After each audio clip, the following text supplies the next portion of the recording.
China economy strong, building strong economy for China.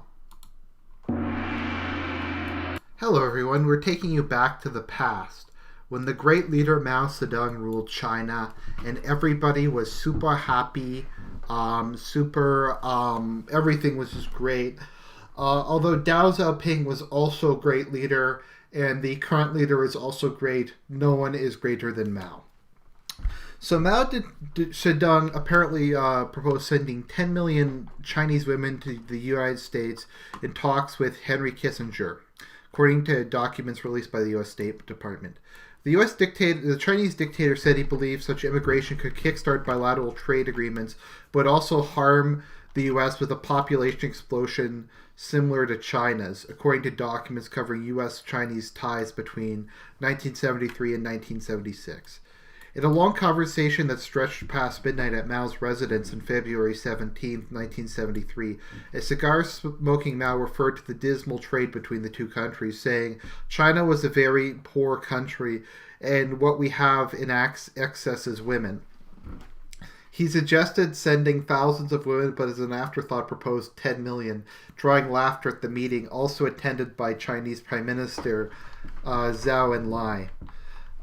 Dr. Kissinger, who was President Nixon's national security advisor at the time, told Mao that the U.S. had no quotas or tariffs for Chinese women, drawing more laughter. He then tried to highlight the threat proposed by the Soviet Union and talk about real issues as he moved to lay the groundwork for restoring diplomatic ties a year after Nixon's historic visit to China. But Mao dragged the talks back to China women. "Let them go to your place. They will create disasters. That way you can lessen our burdens," Mao said. "Do you want our Chinese women? We can give you 10 million. Dr. Kissinger noted that Mao was improving his offer. Mao continued, "By doing so, we can let them flood your country with disaster and therefore impair your interests. In our country, we have too many women, and they have a way of doing things. They give birth to children, and our children are too many." Dr. Kissinger replied, "It's such a novel proposition, we will have to study it." Let's see here. They spoke briefly about the Soviet Union, with Mao saying he hoped Moscow would attack China and be defeated by a strong economy. But Mao said, "We have so many women in our country that don't know how to fight." The assistant Chinese foreign minister then cautioned Mao that if the minutes of the conversation were made public, it would incur the public wrath. Wang Haojing was then summarily shot, and his organs were used to keep Mao alive longer because he dared to question the great leader. Dr. Kissinger agreed that the minutes would be scrapped. But when Dr. Kissinger joked he would raise the issue at his next press conference, Mao said he was not afraid of anything.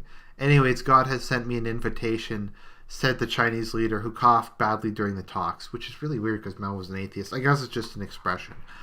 So that was an attempt by Mao to generously bestow the harmony and heavenly grace of China women upon the United States. It would also have given millions of China infiltrators so that the U.S. would one day become a half-China country, and the half-China country would become a colony of China.